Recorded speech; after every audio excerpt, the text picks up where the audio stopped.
ముఖద్వారమునకు ముందుగా నందీశ్వరుడు మెట్లకు ఇరువైపుల మెరయు వైష్ణవాలయములు.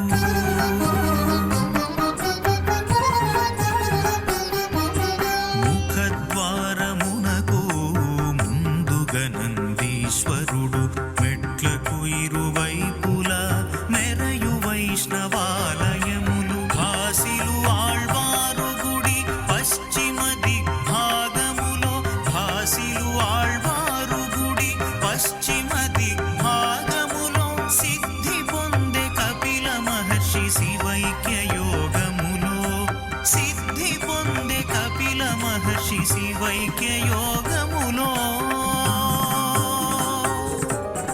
కపిల తీర్థమును గాంచిన కైవల్యము కైవసము, నీలకంఠరునికిదే నిత్య నివాసము. కపిల తీర్థమును గాంచిన కైవల్యము కైవసము.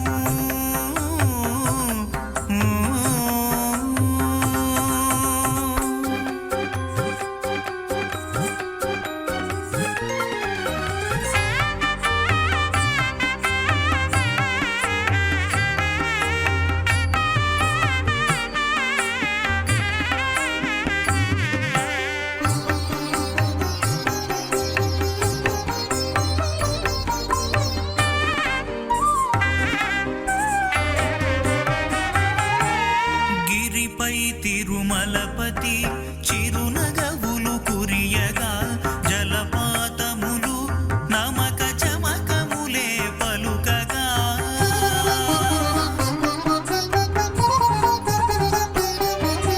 గిరిపై తిరుమలపతి చిరునగవులు కురియగా, జలపాతములు నమక చమకములే పలుకగా.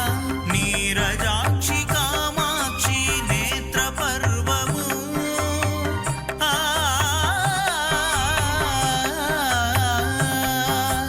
నీరజాక్షి కామాక్షి నేత్ర పర్వము. సర్వనామ స్మరణము సర్వగర్వ కర్వము, సర్వనామ స్మరణము సర్వగర్వ కర్వము. కపిల తీర్థమును గాంచిన కైవల్యము కైవసము, కైలాసపతిని చూడ కలుగును పరవశము. కపిల తీర్థమును గాంచిన కైవల్యము కైవసము. ఓం నమ శివాయ. హర హర మహాదేవ శంభో శంకర. స్వామివారు ఈరోజు కల్పవృక్ష వాహనంపై వేంచేస్తూ ఉన్నారు. కల్పవృక్షం అనగానే దేవతలు దానవులు కలిపి చేసినటువంటి క్షీరసాగర మథనం సమయంలో పుట్టినది.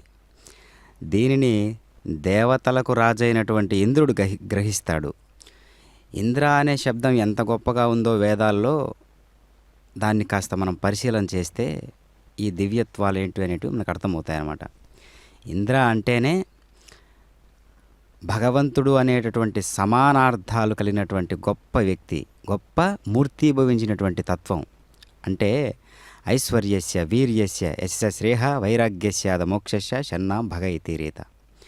ఐశ్వర్యము, వీర్యము, యశస్సు, కీర్తి, వైరాగ్యము, మోక్షము, ఈ ఆరింటిని భగము అంటారు. ఈ భగము అనే 6 ఎవరిలో సంపూర్ణంగా ఉంటాయో అతన్ని భగవంతుడు అంటారు. అలాంటి శబ్దానికి సమానార్థం ఉన్నటువంటి ఒక పరిపూర్ణ స్వరూపమే ఇంద్రుడు కూడా. ఇంద్రుడు కూడా కాదు, ఇంద్రుడే అని చెప్పచ్చు కూడా. అంత గొప్ప తత్వం కలిగినటువంటి వాడు ఇంద్రుడు. మనకు వేదాల్లో ఉన్నటువంటి ఇంద్రుడు ఆ శబ్దాలతో దర్శనమిస్తూ ఉన్నాడు. కనుక మనకు పరమ ప్రామాణికమైనటువంటి అంశం వేదం కావున, వేదంలో ఉన్నటువంటి ఏ సమాచారం ఉందో ఆ సమాచారానికి నిలువెత్తు నిదర్శనంగా ఈరోజు కపిలేశ్వర స్వాముల వారు కల్పవృక్ష వాహనం మీద ఎంతో గాంభీర్యమైనటువంటి తేజస్సుతో, యశస్సుతో, ఓజస్సుతో ఆయన ఇవాళ మనందరికీ దర్శనమిస్తూ ఉన్నారు. ఈ చల్లని శుభోదయ వేళ దేదీప్యమానమైనటువంటి పుష్పాదుల చేత, పరిమళాల పుష్పాదుల చేత, ఆకర్షణీయమైనటువంటి అలంకరణల చేత భగవంతుడు ఈ విధంగా నడుస్తూ వస్తూ ఉన్నాడు. బ్రహ్మోత్సవాలలో కల్పవృక్ష వాహనం అనేది కూడా ఒక ముఖ్యమైనటువంటి వాహనంగా చెప్పబడుతూ ఉన్నది. ప్రకృతికి శోభలిచ్చే విషయాలలో వృక్షాలు ఎంతో గొప్ప పాత్ర పోషిస్తూ ఉన్నాయి. ప్రతి వృక్షము తన శక్తి కొద్దీ జీవులకు ఏదో విధంగా సహాయం చేస్తూనే ఉంది. కావున మనకు ప్రకృతి తల్లి వంటిది, పరమాత్మ తండ్రి వంటివాడు అనే విషయం మనకు తెలిసినప్పుడు మనం వృక్షాలను కాపాడాలి అనేటటువంటి ఒక సంకల్పాన్ని ప్రతి ఒక్కరూ కూడా తీసుకోవాలి. మామూలు వృక్షమే కల్పవృక్షంగా సమానమై ఇప్పుడు జీవులందరినీ రక్షిస్తూ ఉన్నదంటే ఇంకా కల్పవృక్షం ఏ స్థాయిలో ఉన్నదో మనం అర్థం చేసుకోవచ్చు. వృక్షాల్లో దేవజాతికి చెందినటువంటి కోరిన కోరికలు తీర్చేటటువంటి వృక్షాలు 5 ఉన్నాయి. వీటిని కల్పతరువులు అంటారు. పంచైతే దేవతరవో మందారః పారిజాతక సంతానః కల్పవృక్షశ్చ పుంసివా హరిచందనం. మందారం, పారిజాతం, సంతానం, కల్పకం, హరిచందనం అనేటటువంటి 5 దేవవృక్షాలు. ఈ 5 పేర్లకు ఉండేటటువంటి వ్యుత్పత్తులుగా ఒక్కసారి గమనిద్దాం. మందారం అంటే మదంతి మోదంతే అనేన, దీని చేత సంతోషిస్తారు. మధ్యంతే స్తూయత, స్తోత్రం చేయబడేది అని 2 అర్థాలు ఉన్నాయన్నమాట. తర్వాత పారిజాతక పారముదక ముస్మిన్నస్తివా, పారి సముద్ర తస్మాత్ జ్ఞాత స ఏవ పారిజాత. సముద్రం నుండి పుట్టినటువంటిది పారిజాత వృక్షం. సంతాన సమ్యక్ తనోతి వాంఛితమితి, ఎక్కువగా అభిష్టాన్ని ఇచ్చేది అనేటటువంటి అర్థంతో ఉన్నటువంటిది సంతాన వృక్షం. తర్వాత కల్పక వృక్షం. కల్పయతి వాంఛితమితి, వాంఛిత ఫలాన్ని కల్పించేటటువంటిది కల్పక వృక్షం. తర్వాత హరిచందనం.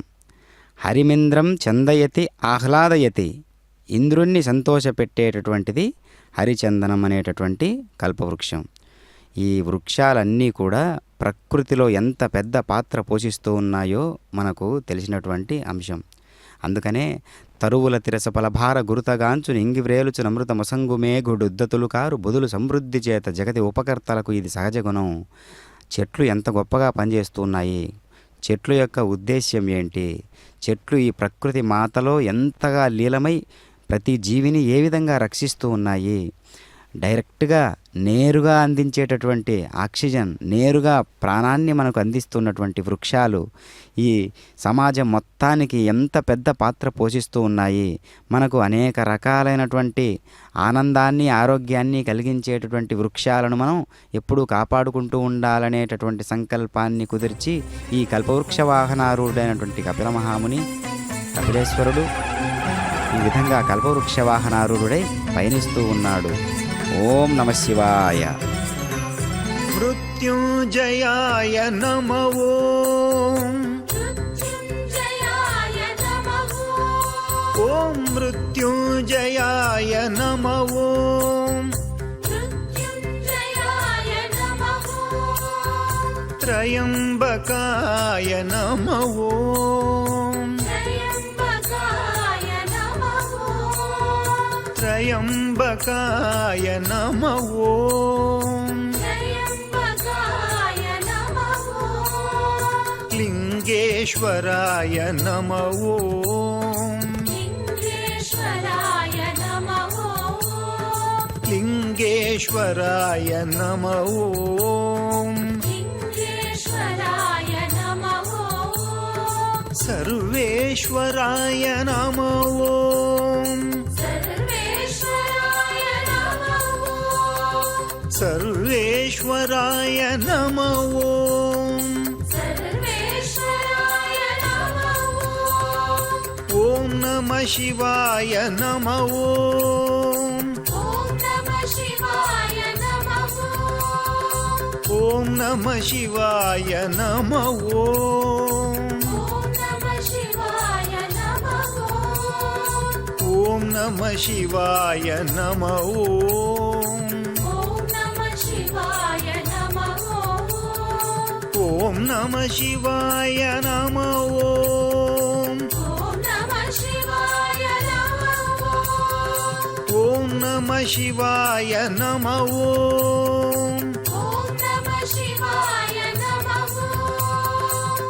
ఓం నమ శివాయ నమ ఓం ఓం నమ శివాయ నమ ఓం ఓం నమ శివాయ నమ ఓం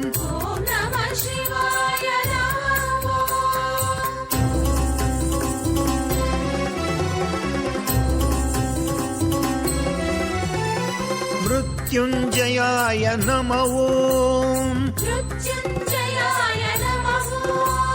త్రయంబకాయ నమ ఓం లింగేశ్వరాయ నమ ఓం సర్వేశ్వరాయ నమ ఓం ఓం మృత్యుంజయాయ నమ ఓం త్రయంబకాయ నమ ఓం లింగేశ్వరాయ నమ ఓం సర్వేశ్వరాయ నమ ఓం ఓం నమ శివాయ నమ ఓం ఓం నమ శివాయ నమ ఓం ఓం నమ శివాయ నమ ఓం ఓం నమ శివాయ నమ ఓం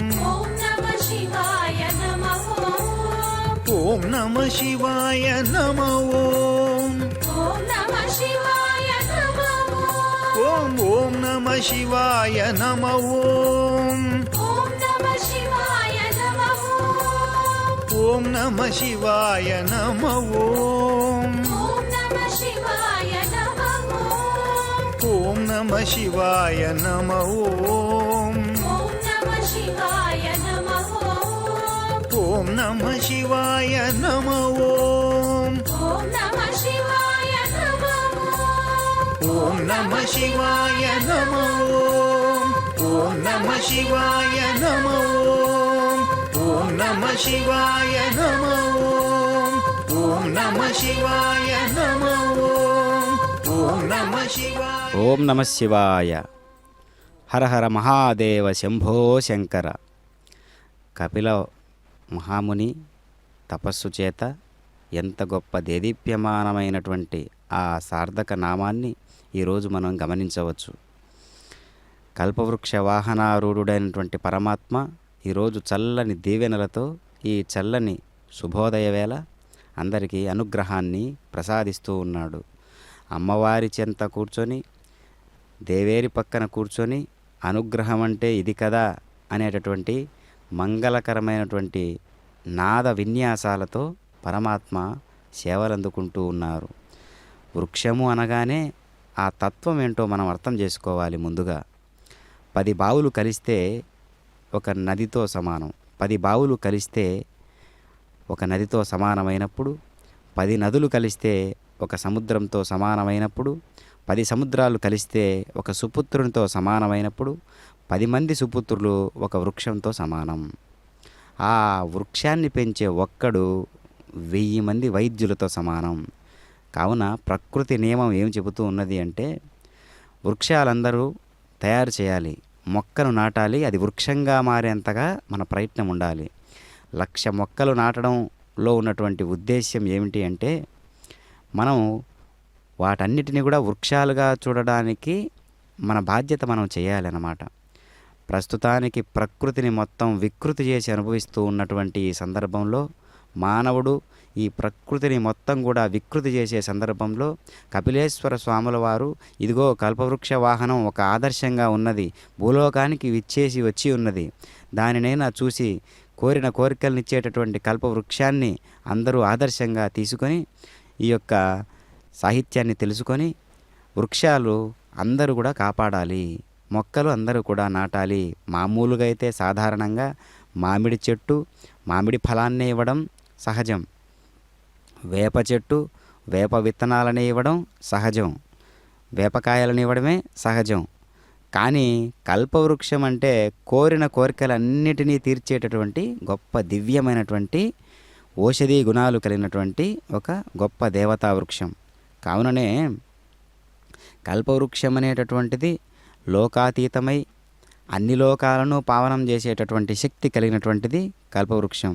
అందుకనే భగవంతుడు భక్త మందారుడు, భక్త కల్పకం, భక్త పారిజాతం, భక్త సంతానకం, భక్త హరిచందనం 5 తానే అయి ఉన్నప్పటికీ కూడా కల్పవృక్ష వాహనం అనేటటువంటి ఈ దివ్యమైనటువంటి వాహనం ఎంతో దేదీప్యమానంగా భక్తులకు వెంటనే అనుగ్రహభాసనం జరిగేటట్లుగా వీలుగా ఉండేటటువంటి కపిలేశ్వర స్వామి ఈరోజు మనకు దర్శనమిస్తూ ఉన్నాడు. కావున కల్పవృక్షం అంటేనే సువర్ణమయ కల్పవృక్ష వాహనం, బంగారు వర్ణంతో ఉన్నటువంటి, బంగారంతో ఉన్నటువంటి, బంగారు తేజస్సుతో ఉన్నటువంటి కల్పవృక్షకాన్ని మనం దర్శించాలి. దేవేరితో సర్వకామ ఫలప్రదుడై దర్శనమిస్తూ ఉన్నారు కపిలేశ్వర స్వాముల వారు. ఈనాటి కల్పవృక్షం 5 ఏకరూపంగానే గోచరించాలి. అన్ని కల్పవృక్షాలిచ్చే ఫలాలు శ్రీవారే ఇస్తారు. స్వామివారి యొక్క దివ్యమైనటువంటి ఆ అభయహస్తంతో భుక్తి రక్తి ఫలాలు అమ్మవార్లు, ముక్తి ఫలం స్వామివారు అనుగ్రహిస్తూ ఉన్నారు. కనుకనే కల్పవృక్ష వాహన సేవ ఇహపర ఫలానందదాయకం అయినది. కల్పవృక్షం క్షీరసాగర మదన వేల అమృతంతో పాటు ఆవిర్భవించింది. ఆ వృక్షానికి ఆ దివ్య గుణాలిచ్చింది పరమాత్మయే. కనుక ఆ వృక్షాన్ని వాహనంగా చేసుకున్నాడు. కల్పవృక్షం ఇహజన్మ జన్మాంతర జ్ఞాన సంస్కారాలనిచ్చేటటువంటి గొప్ప దివ్యమైనటువంటి ఒక వృక్షం. ఆకలి దప్పికలు లేకుండా చేస్తుంది. కానీ శ్రీనివాస కల్పవృక్షం అసలు జన్మమే లేకుండా చేస్తుంది. కపిలేశ్వర స్వామి అధిరోహించినటువంటి ఈ కల్పవృక్షం అసలు జన్మ వృత్తాంతాన్నే లేకుండా చేస్తుందన్నమాట. కావున కపిలేశ్వర స్వామి కల్పవృక్ష వాహనారూఢుడై పయనిస్తూ ఉన్నటువంటి సందర్భాన్ని మనం గమనిస్తే శ్రీనివాసునికి కపిలేశ్వర స్వాముల వారికి అభేదం అనేటటువంటి గొప్ప నియమాన్ని సూచిస్తూ ఉన్నారు ఇక్కడ. కావున తిరుమల కొండ మీద స్వామివారు ఉన్నటువంటి ఆ విధానం, తిరుమల స్వామివారి యొక్క కైంకర్యం ఏ విధంగా జరుగుతూ ఉంటుందో కపిలేశ్వర స్వాముల వారు కూడా కల్పవృక్ష వాహనారూఢుడై ఈరోజు మనందరికీ దర్శనమిస్తూ ఉన్నాడు. ఎల్ల ఋతువులందు నెలరారి పర్వమై ఇంద్రు విరుల తోట కేపు తెచ్చి కోరి వచ్చువారి కోల్కెర నీవేడు వేల్పు మ్రాను పాలవెల్లి బుట్టే. కల్పవృక్షం అన్ని ఋతువుల్లో పుష్పఫలభరితమై నందనోద్యనానికి శోభగురుస్తూ తనను ఆశ్రయించి కోరే వాళ్ళ కోరికలన్నీ తీర్చే మహిమాన్వితమైనటువంటిది కల్పవృక్ష వాహనం. అందుకనే తిరుమల క్షేత్రానికి అనుబంధమైనటువంటి కపిలేశ్వర స్వాముల వారి దివ్యమైనటువంటి రథంగా ఈరోజు స్వామివారు అధిరోహించారు. దేవతావృక్ష శ్రేష్టమై తనను సేవించే భక్తుల కోరికలు కోరినంతకంటే కూడా ఎక్కువగా ఏ కోరికలు వారిలో ఉంటాయో వాటిని ముందుగానే గ్రహించి కల్పవృక్ష వాహనం అనేటటువంటిది ఆ కోరికలను తీర్చేటటువంటి దివ్య మంత్రౌషధంగా పనిచేస్తూ ఉన్నది. స్వామి ఇతోధికంగా ఫలాలు ఇస్తాడు. అందుకే కల్పవృక్షాన్నే తనకు వాహనంగా చేసుకొని కామిత ఫలదాయకత్వంలో తన ఆధిక్యాన్ని నిరూపిస్తూ ఉన్నాడనమాట. అందుకనే తతో భవత్ పారిజాతః సురలోక విభూషణం పూరయత్యర్థినో యోర్ద్రైః శశ్వద్భువి యథా భవాన్. దేవలోక విభూషణమైంది, అర్థించు వారి కోరికలు తీర్చేది అయిన పారిజాతం పుట్టింది అనింది. ఈ వర్ణన శ్లోకంలోని సురలోక విభూషణత్వం, అర్థించు వారి కోరికలు తీర్చడం 2 లక్షణాలు కూడా కల్పవృక్ష వాహనుడైనటువంటి స్వామి యొక్క ఇతోధికమైనటువంటి ఒక దివ్యమైనటువంటి గుణం. అందుకనే మనసులో కోరిక ఒకటి ఉన్నది అంటే దానిని వెంటనే నెరవేర్చడానికి అనేక రకాలుగా మనం ప్రయత్నాలు చేస్తూ ఉంటాం. నిజానికి మానవ ప్రయత్నాలన్నీ కూడా భగవంతుని ఆధీనంలో ఉంటాయి.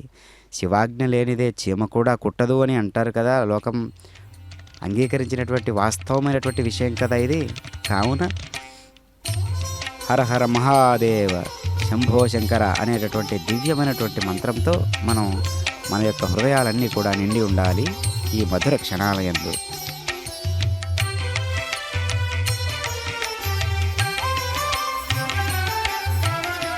पाहि सदा शिव पाहि शिवा पाहि सदा शिव पाहि शिवा श्री सवाणी सुनीश सन्नुत चित्प्रकाश गौरीश विश्वेश शिवा पाहि सदा शिव पाहि शिवा पाहि सदा शिव पाहि शिवा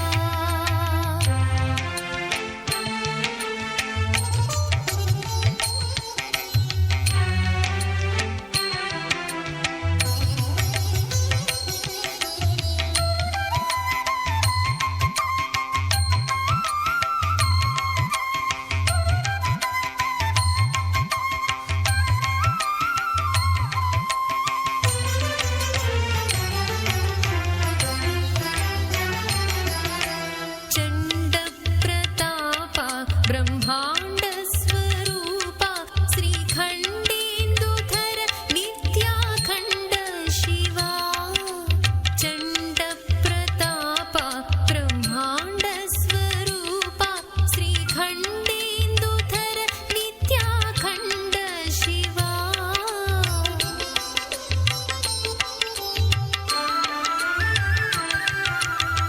भावज संहार बहुभक्त मंदार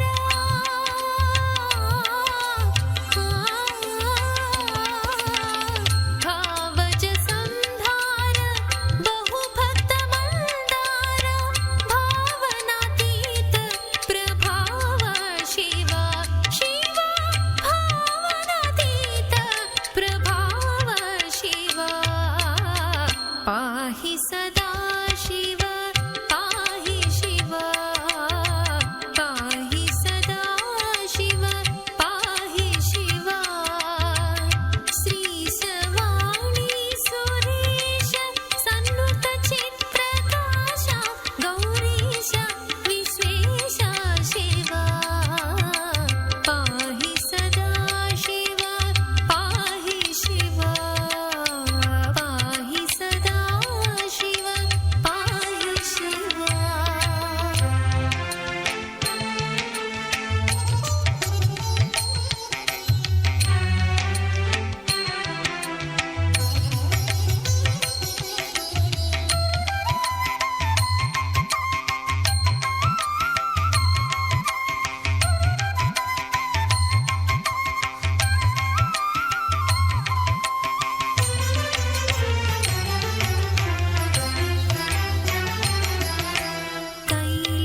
कैलासगिरिवास कमनीयदरहास लालित करुणालवाला शिवा कैलासगिरिवास कमनीयदरहास लालित करुणालवाला शिवा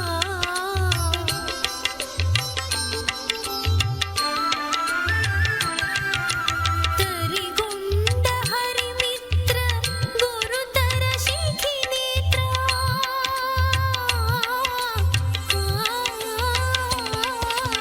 तरिगुण्ड हरिमित्र गुरुतर शिखि नेत्र परम पवित्र मां पाहि शिवा शिवा परम पवित्र मां पाहि शिवा पाहि सदा शिव पाहि शिवा पाहि सदा शिव पाहि शिवा श्री सवाणी सुरेश सन्नुत चित्प्रकाश गौरीश विश्वेश शिवा पाहि सदा शिव पाहि शिवा पाहि सदा शिव पाहि शिवा ఓం నమ శివాయ. హర హర మహాదేవ శంభో శంకర. త్యాగానికి ప్రతీక ఈ పత్రహరిత దేవత. వృక్షాలు జీవరాశి కంటే ముందుగా ప్రాణవాయువుల్ని సిద్ధం చేసి ఉంచుకుంటాయి. మానవుడి యొక్క రాకపోకలన్నీ కూడా సృష్టి ఆవిర్భావానికి ఎంత ప్రాధాన్యత వహిస్తూ ఉన్నాయో ఈ వృక్షాలన్నీ కూడా. ప్రతి వృక్షము కూడా కల్పవృక్షమేనండి. ప్రస్తుతం మన చేతిలో ఉన్నటువంటి ప్రధాన స్వధర్మం ఏంటి అంటే చెట్లను నాటడం, మొక్కలు నాటడం. మొక్కలన్నిటి కూడా కల్పవృక్షంగానే ఈ జగత్తును కాపాడుతూ ఉన్నాయి అనేటటువంటి దివ్యమైనటువంటి ఒక బోధన తెలియజేస్తూ ఉన్నదే ఈ కల్పవృక్ష వాహనం. కావున మనమందరం కూడా వృక్షాలను దర్శించాలి. మన చేత నాటబడినటువంటి మొక్కలు వృక్షాలు ఎప్పుడవుతాయో అని మనం ఎదురు చూడాలి. ఒక్కొక్క మొక్కను నాటి దానికి కల్పవృక్షమనో పారిజాతమనో పేరు పెట్టుకొని వాటిని మనం పెంచుతూ ఉండాలి. అందుకనే ప్రతి ఒక్కరు కూడా ప్రస్తుత స్వధర్మ కర్తవ్య నిష్టలో ముఖ్యమైన అంశంగా ఉన్నది మొక్కలు నాటడం అనేటటువంటి దివ్యమైనటువంటి కార్యక్రమం. ఇక కల్పవృక్షం కామితార్థాలన్నిటినీ ప్రసాదించగల పరమాత్మ యొక్క అంశయే కాబట్టి మనకు అంత దేదీప్యమానంగా దర్శనమిస్తూ ఉన్నది. వృక్షాలు ప్రాణులకు ప్రాణభిక్ష పెట్టే తరుదేవతలు. పక్షులకు వృక్షాలు అంతఃపురాలు, వనదేవతలకు ఆవాసాలు, పతికులకు సేదదీరేటటువంటి విడిది గృహాలు. వృక్షాలలో కల్పవృక్షం, మనులలో చింతామణి, పశువులలో కామధేనువు, అర్తుల ఆర్తిని తీర్చగలిగినటువంటి శక్తివంతమైనటువంటి విశేషాలు. ప్రతి వృక్షము కల్పవృక్షమే. తన ఆకులతో ఆహారాన్ని కల్పిస్తూ, పళ్ళతో రసాల్ని ప్రసాదిస్తుంది, కొమ్మలతో ఆవాసాల్ని అనుగ్రహిస్తుంది, ధనుర్బాణాది ఆయుధాల్ని అందిస్తుంది, ప్రాణవాయువుల్ని ఉత్పత్తి చేస్తుంది, భూమి సారాన్ని పెంచుతుంది, మూలికల్ని ఔషధాల్ని ఇస్తుంది. తరువు త్యాగాన్ని బోధించే గురువు. అందుకే తరువుల తిరస ఫలభార గురుతగాంచు నింగి వ్రేలుచు నమృత మసంగు మేగు డుద్దతులు కారు బుధులు సమృద్ధి చేత జగతి ఉపకర్తలకు ఇది సహజము, సహజ గుణము. అందుకనే ఆ వృక్షాలను చూశారా ఎంతటి ఒక్కొక్క వృక్షము ఒక్కొక్క కల్పవృక్షంగా మనం ఎప్పుడైతే భావిస్తామో అప్పుడు ఈ భూమి మొత్తం కూడా ప్రకృతి మాత అనుగ్రహం మనకు మెండుగా నిండుగా ఉంటుందన్నమాట. అందుకనే వర్షాలు కురియాలంటే మనము హోమాలు తర్వాత యజ్ఞాలు చేయడం సహజమే, అది నిజమే, వాస్తవమే, సత్యమే. కానీ చెట్లను నాటకుండా ఉన్న చెట్లను అన్నిటినీ మనం నరికివేస్తూ ఎప్పటికప్పుడు సమాజంలో పచ్చదనాన్ని, హరిత విప్లవం అనేటటువంటిది లేకపోతే సమాజంలో మానవ మనుగడ ఉండడానికి ఆస్కారం లేదు. అసలు జీవి అనేటటువంటి ఒక అంశమే ఉండడానికి ఆస్కారం లేదు. అలాంటి గొప్ప పాత్ర పోషిస్తూ ఉన్నటువంటివి చెట్లు. కావున మనమందరం కూడా కపిలేశ్వర స్వాముల వారి దివ్యమైనటువంటి కల్పవృక్ష వాహనాన్ని అధిరోహించినటువంటి కపిలేశ్వర స్వాముల వారిని మనం కన్నులారా దర్శిస్తూ హృదయం నుండా ఆయన మీద ఉన్నటువంటి ఒక గొప్ప భక్తి భావాన్ని మనం పెంపొందించుకోవాలి. భక్తి అనే 2 అక్షరాలలోనే భగవంతుడు ఒదిగి ఉన్నాడు అనేటటువంటి సూక్ష్మాన్ని మనం ఎప్పటికప్పుడు గ్రహించాలి. తరువు అనేటటువంటిది ప్రాణాన్ని ప్రసాదించే దైవతంగా నేరుగా ప్రసాదిస్తూ ఉన్నది.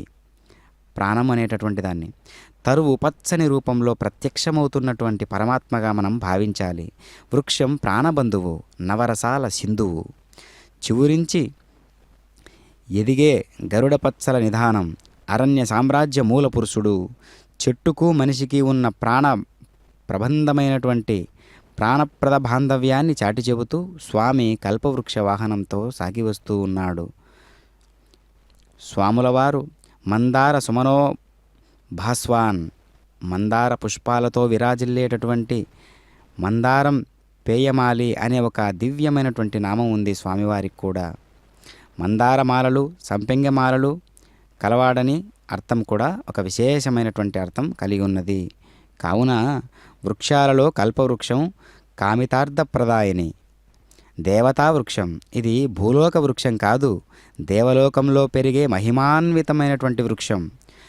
భగవద్విభూతి విశేషంగా వ్యక్తమయ్యేటటువంటి పక్షులు, వృక్షాలు, జంతువులు, పదార్థాలు అన్నీ కూడా ఆయనను వహించి సేవలు చేస్తూ ఉంటాయి. కోరిన వాటిని కల్పించి ఇవ్వగల మహిమగలది కాబట్టే ఇది కల్పవృక్షమైనది.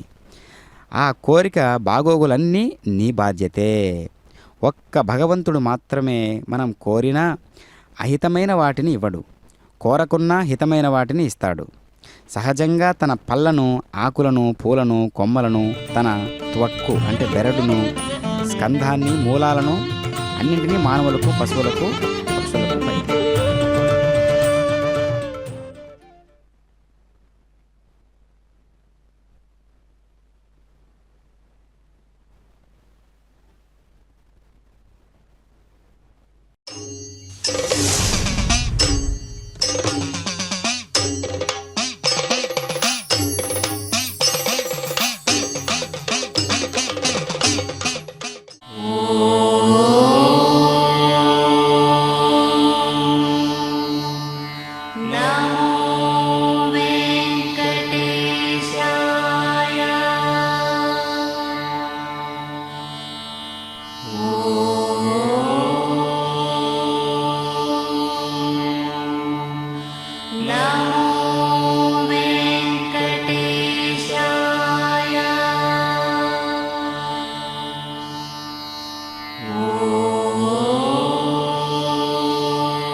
నారాయణాయ